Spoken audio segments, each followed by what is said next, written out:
turn like 45 or 50. Saying to one of my buddies, and everybody 5 years ago. Do we not Giovanni's special presentation? She needed to move to the next meeting. Wait till I see her. Something, a game. Now I'm waiting 2 months. Like high school, high school kids, they don't recognize me. And I'll be dancing, like, and say hi. It just doesn't want to connect, Jared. Yeah, all right. Like the guy that's in my show. I was gonna play 6th grade football. Why did he do that? Just like this year, I think 2 or 3 of them. I could really use you. Second set of eyes. Yeah,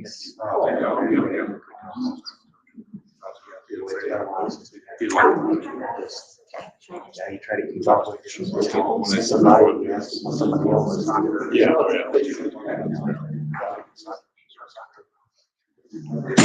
We can all stand for the Pledge of Allegiance.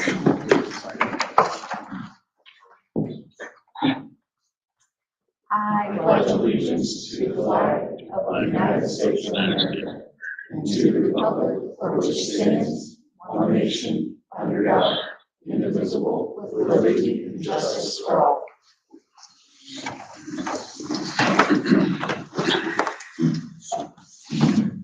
Do you have anybody sign in for public comment? Do you have anybody on the? Awesome. We have a special presentation, ABM Bond Phase 2 overview. Yeah, so you'll probably just have to put my laptop up there and let them Oh, it's look through the slides. Technical Is it on? I can difficulties. get the remote, but know where it is. It's, Okay. you got it, but it is not It's not happening giving me today. the option of this TV. Wait, it's funny, because you had something else connected, didn't you? Well, we Not to were, AirPlay. yeah, Yours was all in airplane. we were watching something from the TV, not from AirPlay. Hey, are they on the same network? Yeah. I have no idea. It's actually on Kim's computer, Robbie, so. Yeah, Okay, How do you check that? well, if they're on Kim's computer, it's probably the same network would be my guess.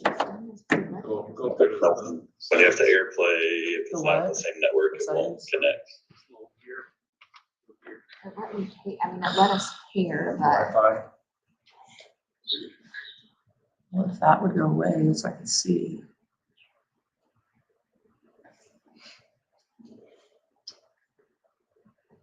Staff and staff yeah, I'm set.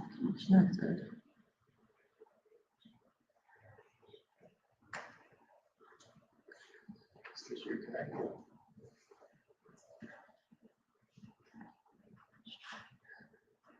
It just doesn't want to come up with anything.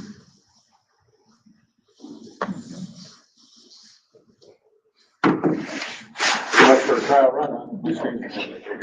Okay, that's fine. That you wanna do? Yep. All right. I am going to let you, man, use the down to help. And then I'll just work off of Kim's, how's that? Okay. So, right there's my little down. bar, so nice one. Okay. Thanks for inviting us again tonight. I'm just gonna go through, just have a few slides. Probably recall from last year, me being here for the first phase of our capital projects, looking at the solar at the high school. These were some of the additional projects that were identified in the early stages, but yet just didn't have a capability and the capacity to be able to do more. Working with administration, we were able to identify several more projects. And the ones you see tonight are going to be the ones that are their top priorities. So just real quickly, put a quick agenda in there about budget challenges, what the scope of work's going to be in phase 2, how we'll fund it, and then what's next after that. So everybody knows about Senate Bill 1 by now, right? So put the handcuffs on people and really put the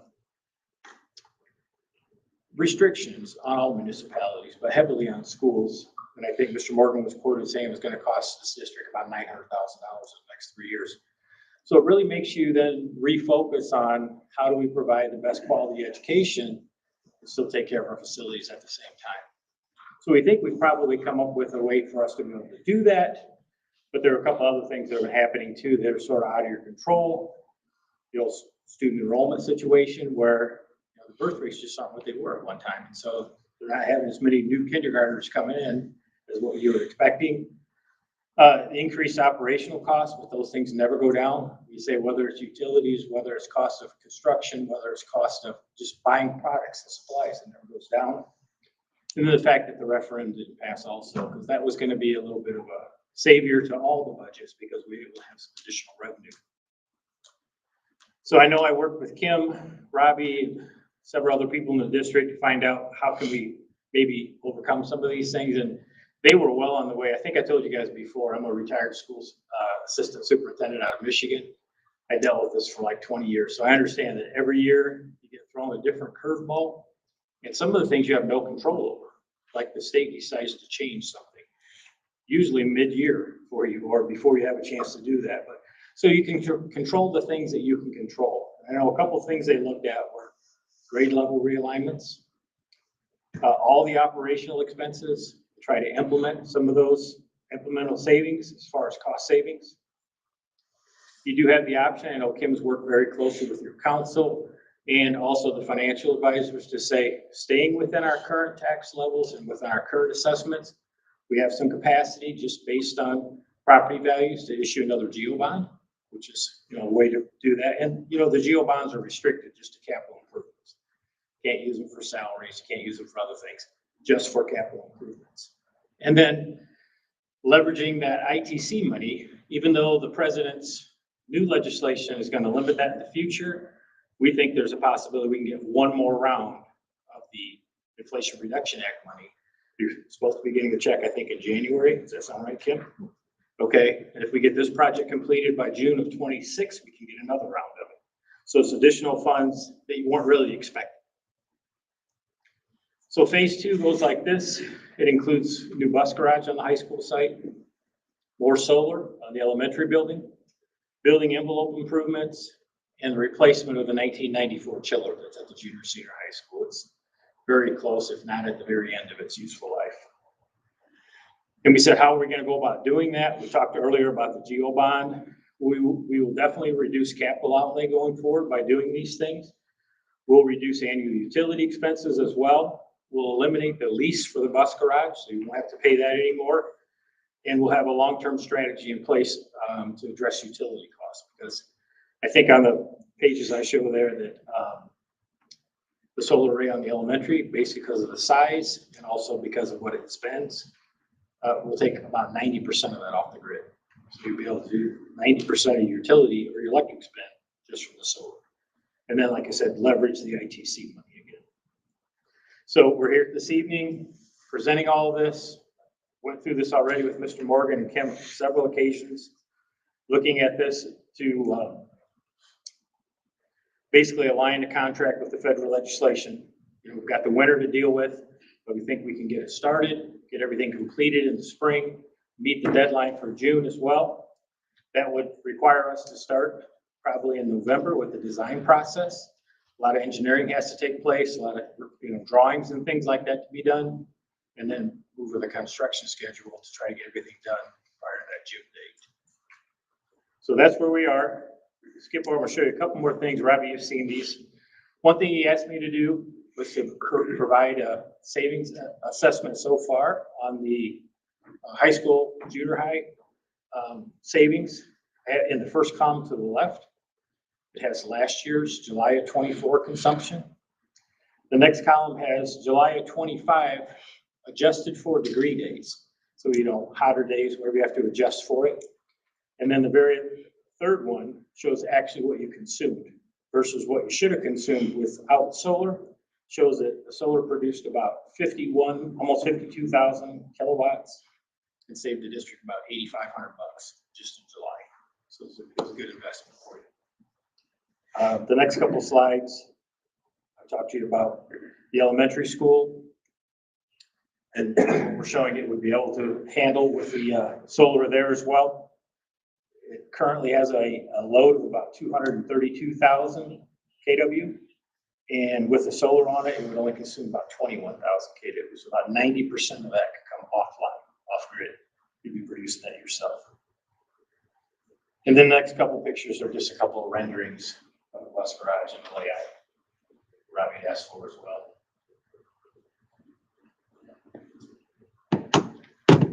Build that right on site up back here by, what's that area called right there where? Maintenance barn. Yeah, it's named after somebody. What is it? Tyler used to tell me. What's the gentleman's name? No, they call it something like that. I forget. Somebody said it was his barn. So. I'm sure we probably Charlie. Charlie, that's it right there. It's Charlie's building. So in a nutshell, that's it. We wanted to make sure we informed the board of everything. Robbie, Kim, did I miss anything?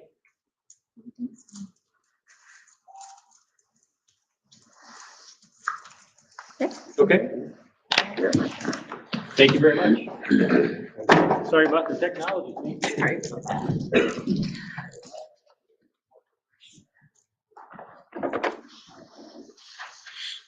far as, do any of the board members have any questions about some of those projects? Do you have budget for them all laid out? Say that again, Jason. Do you have individual budgets for each one of those laid out, like the cost of the chiller, the cost of the bus garage? Yeah, we will. So right now, it'll work out. Will we see that before October? I would assume that's when we'll get a little bit more information. Okay. There are no other questions. We can move on to the budget hearing. We'll open at 5:11.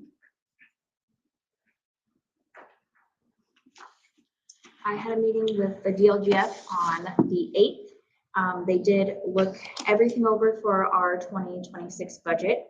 We had a few little things to change. One being the date that you will see on the Form 3 that you guys all have. That was our original October date. I thought I was gonna have to beg and plead for us to have a special session, but we were able to get that date changed. Nothing that you'll see here on the Form 3 has changed since my presentation last month. What they suggested with our enrollment still fluctuating at this time is to go ahead and leave our budget as you see on the Form 3 now and do an additional appropriation depending on where things land up enrollment wise. As of this morning or this afternoon, whenever I looked, we were at 1113. So I think that's 2 students higher than I reported at the last board meeting. So we might have a little bit more than we're expecting in the education fund, but we will deal with that as it comes.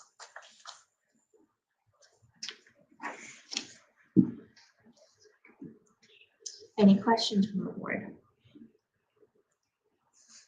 Okay. Meeting closed at 5:12 p.m. And just so the board is aware, in October is when we have our official count day. And that's when it'll be set how much money we get per student from the education fund. So we have until October to hold on to kids or get more kids or lose kids as they transfer out. So I think the transferring out is probably coming to an end. If they're here, they're going to stay here for a while. There'll probably be a kid here or there, so it won't it shouldn't fluctuate a whole lot, I would think, from that number, maybe a student or two. Why do we have to approve a budget before we have some students? What's that? Why do we have to approve a budget before we know how much we're getting paid? Seems kind of backwards. And a great question. We should, I think that gets brought up to legislators quite a bit.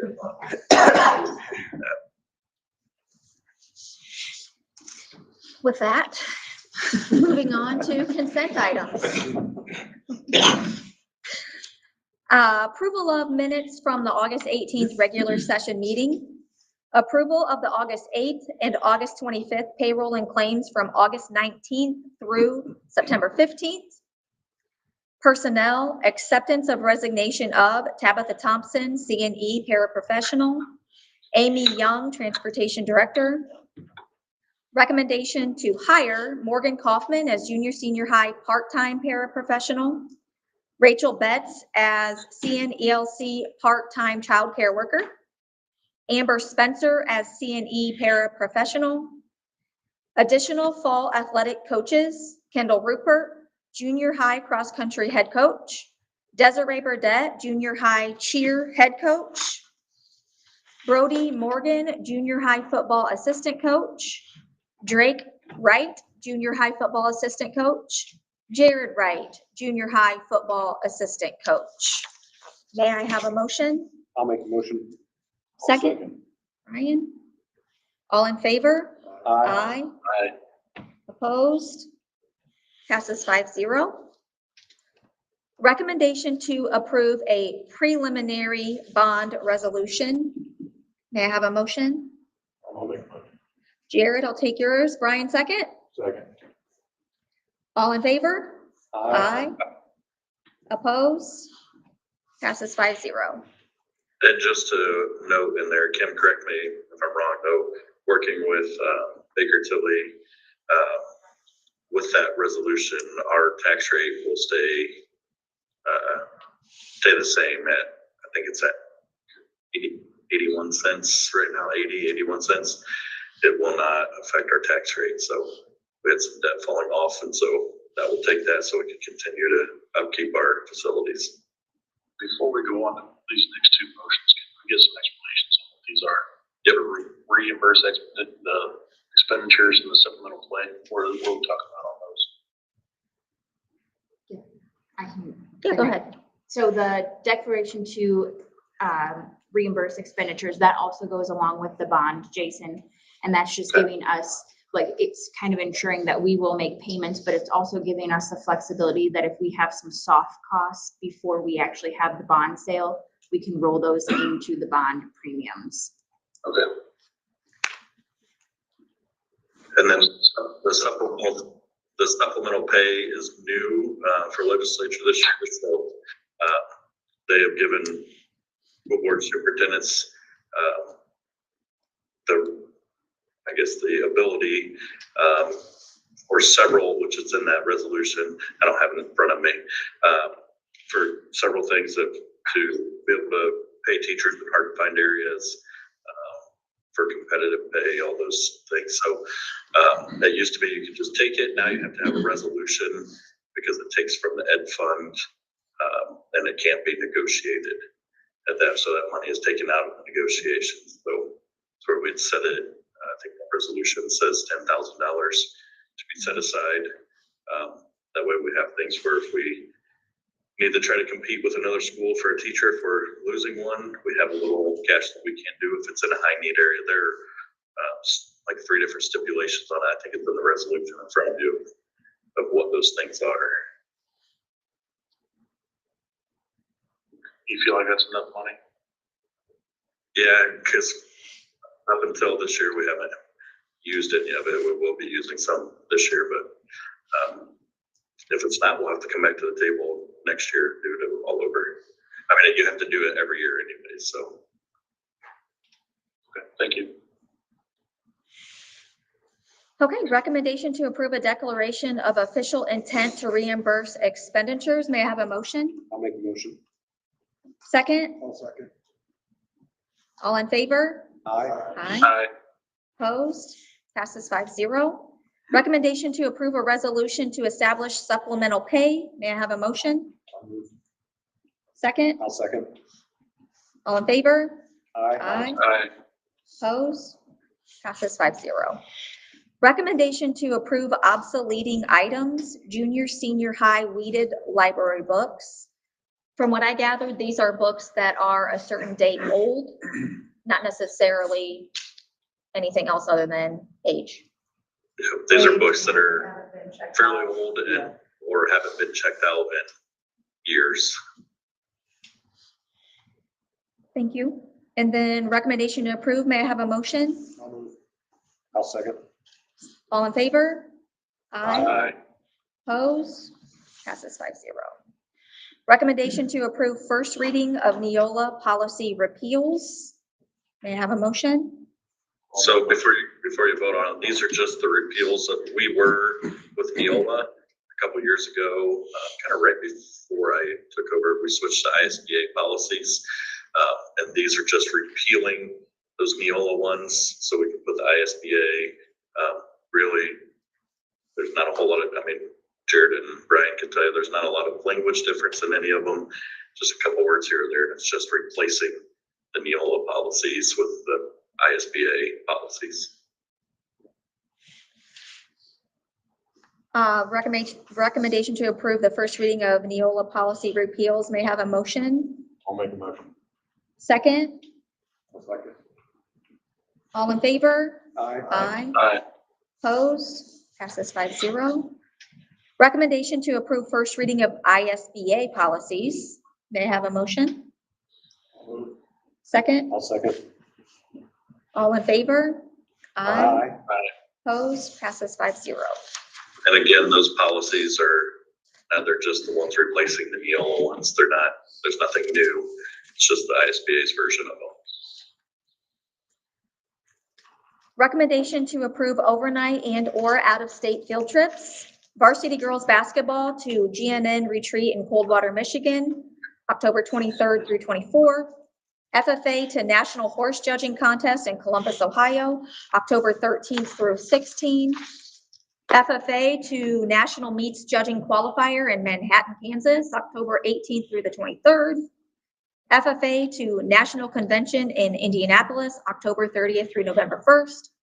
FFA to Livestock Judging Fall Contest in Galva, Illinois, November 6th through November 7th.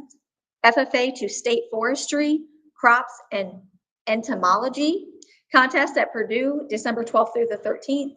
FFA to Livestock Judging National Qualifier in Denver, Colorado, January 5th through January 11th.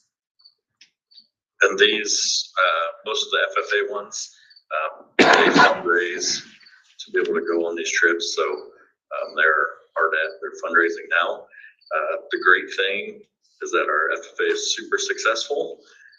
The downside of it is it costs money when you're super successful because you're going to state and national tournaments. So they do a great job of trying to fundraise and help support themselves on those trips. May I have a motion? I'll make a motion. Second, I'll second. all in favor? Aye. Aye. Opposed? Passes 5-0. Mr. Morgan? All right. Can't pull up my script or my agenda in front of me without losing you guys. So we have our work sessions coming up on, the first one is on the 29th. And then the next one, I believe, is November 3rd. Correct me if I'm wrong on that one, Jamie. They'll start at 5 o'clock. And we've never really done work sessions, so it'll be new for all of us. We'll have some procedures in place, but we're going to go look at possibilities for Wolf Lake, what we do with that, if we stay there, if we leave, what are some options that go on it, and then some alternative learning opportunities that we may have. So we encourage anyone with ideas or suggestions to come and talk. There will be some ground rules to that, which we'll lay out as it happens, but we need to start that process because, like I said, with Senate Bill 1, we are going to be losing more out of our operations, and we've got to figure out a way to offset that. So any good ideas will be listened to and we'll talk about, and no decisions or votes will be made at those work sessions.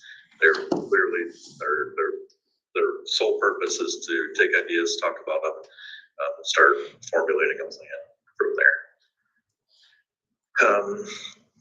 Are those going to be here at the high school or at the corporate office? They're planned for here. Oh, here, okay. Yep, in this room. Yep. Clearly, I'm not there. I'm at the ISBA fall conference. There have been some good sessions this morning already, or today.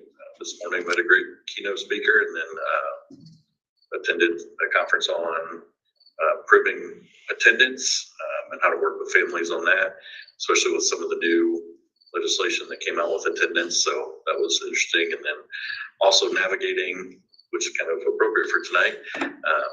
Navigating, keeping your facilities upgraded and running on a tight budget. So there's some good sessions to go to. I cannot tell who else in there because I can only see Kim and Jamie. So if Mrs. Hoover is in there, Mrs. Hoover, you want to go ahead for the high school? Sure. You okayed earlier obsoleting some books. Brandy Lay is our new librarian, and she's doing a phenomenal job. She has gone through the majority of the books in the library. She's cleared off a number of shelves by obsoleting items, and she's placed about $4,000 worth of books to cater to our 5th grade. So we're excited to get those titles in, and she has been wonderful in the library. So we're glad for that. Our student enrollment as of this afternoon, when we enrolled 2 new students today, was at 714. And then I actually got word today that we have another student coming. So we're happy about our enrollment numbers. Dual credit is something that we've talked about in the past, but not recently, but just kind of an overview. We have 48 students enrolled through Purdue Fort Wayne for dual credit mathematics. We have over 190 students enrolled through Ivy Tech receiving dual credits. And then this year, this isn't the first year, we did this last year, but doing a co-enrollment with a classroom here and using connections through Indiana Online. Our Spanish 3-4 students and our Biology 2 students are getting dual credit as well. So one of our teachers is instructing that, and they also have an online portion. So that's been good opportunities for our students. And then Laura Scott in the guidance department also has our first 10 college campus bus trips planned for the year. And students are signing up for those. So just getting kids exposed to opportunities, and sometimes that's walking on a campus to be able to say, yeah, this feels right, or heck no, this is gigantic, I couldn't navigate. So looking forward to those things. Mr. Manning. Yeah, just from an athletics standpoint, we've done some really good things in partnership with Indigo, WEB, and EV Sales and Services. Dad, Brad, we were able to get a new sound system put out at football. You guys were there in the game on Friday. It sounded incredible. We've hosted 39 home events so far this year, and we've profited on them all except for soccer, basically 4 or 5 soccer games. Even some of those we made good money on, but we've got some other things in the works that we're hoping to finalize and get going soon. But I feel like we've made some really good improvements and changes to our athletic program. So I know it's kind of the bottom of financial everything that's going on, but I think the kids are getting excited with some of the things we're doing. And we had a couple records that were broken on Friday at the football game. Single season passing record and single season receiving. So pretty good game. A lot of good things happening in athletics, and hopefully more good things to come soon. And we got a win, so that feels good. I'm gonna jump in too. Also on Friday, we had our day of caring. So it was our 10th annual day of caring, and this year our 5th graders asked to join, which is really cool. So the 5th, 6th, 7th, and 8th, they go as a grade level. So they were all off campus, and then we had 22 other groups that were either on campus helping outside, inside the auditorium area, or off campus at some of the local businesses, areas, not-for-profit. So that was a really good day. And then we have our first iLearn checkpoint is next week with our 5th through 8th graders. And then like Sean said, the CM Digital Academy is going really well. We have 2 new students, well 1, and then 1 said, I'm gonna go to Connections Academy. But after he saw what his sister was doing, online, the mom called me today and said, hey, we want to go that route. So that's great for us. And a good start. And at the elementary, we are overly excited to be having a new swing set. The ancient one is now gone, much safer. And today I had to kick kids off because they wouldn't share. So I literally had to put time limits on the swings. So we're excited about that. It's much safer.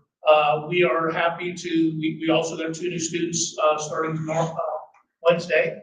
We're excited for those kids coming to us from Garrett.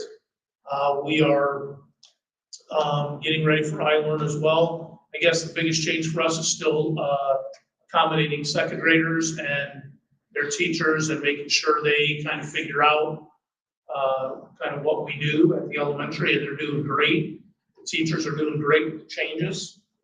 But, you know, we've had a lot of new staff turnover. Our office staff is new, and Pam is doing a good job, and my new IAs are doing, paraprofessionals are doing a good job. Teaching staff that we brought over is doing a good job. So it's been a good start to school, knock on wood. And we'll call it a win if we keep making the progress we are. I am pleased with the instruction I'm seeing in the classroom. I'm going into every classroom just about every day. I don't see a lot of disengagement, which for me is crucial. Kids working, and for the most part, it appears that most of them are going to be. All right, Mr. Taggart is actually driving a bus tonight for volleyball and I believe middle school soccer, so that's why he is not here. As you all know, he sent out a messenger this afternoon. They did go on a alert lockdown, which basically they just kept all the kids inside and kept all the outdoor doors locked because there was a high-speed chase that went through Wolf Lake, I believe. At no time were any of the kids in danger, but just out of an abundance of caution, they went ahead and did that. Once they knew it was through and on to, I believe it ended in Busco somewhere. 205. They went ahead and let everybody back out and had recess, and everything was fine. So there was communication sent out to all the primary parents about that. Other than that, we are, if you hear any of the states switched over from IIP and are integrating IEPs with Power School. It has been, I think, nothing short of a nightmare. They've had nothing but issues. I think I see Mr. Nepper there in the background. He can tell you it has been complete, I think, disaster on the state's part and their rollover process, and there's still ongoing problems. Just randomly, teachers will be locked out of all their IEPs and they can't get in on more. They can't get them to transfer over, so they're working through it. I know he's been working on it whenever it gets issues that come up, working with the co-op. So we're still working through that. That was a state thing that they did and put out, and it was not rolled out very well, put it that way. So we're still working on that. And then Jamie, I don't know if you have anything on grants or anything. I can't see you, so. I'm back. Okay. We're in the grant season, writing everything on a webinar this afternoon. The current bill is looking to receive all of our title funding.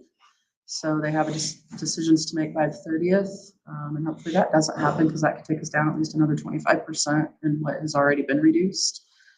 So we're hoping that that does not happen. That's really it. So just watching the numbers. Yep. I'm not sure who else is in there. If there's anyone else that needs to talk. Okay. Maybe is it also, it's true that they can go backwards and reset and ask for money back? So it would be all for 2025 applications. So like our Title I is already submitted with an amount. If this approves, they will go back and take it. So if we've already been spending, that it's on the corporation. And with Title I specifically, we do use it immediately because it's paying for staff. So if this would approve by the 30th, we are out more. Correct. Well, we would get reimbursed. Correct. Yep, so that would then fall into our education fund. It would hurt us greatly. Soon as it comes. And that already saw a reduction of what, 30,000, 20, 30,000. What's our total title budget right now? Is it still around 200 or something? No, Down to I 180? think it was like 130. Yeah, it's significantly lower.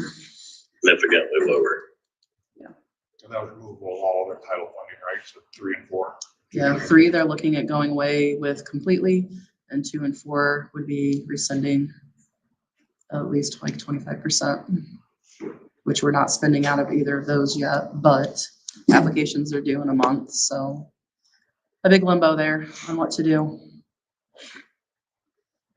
Okay. I think that's all that I have for now. Any comments from the board? Meeting is adjourned at 5:34.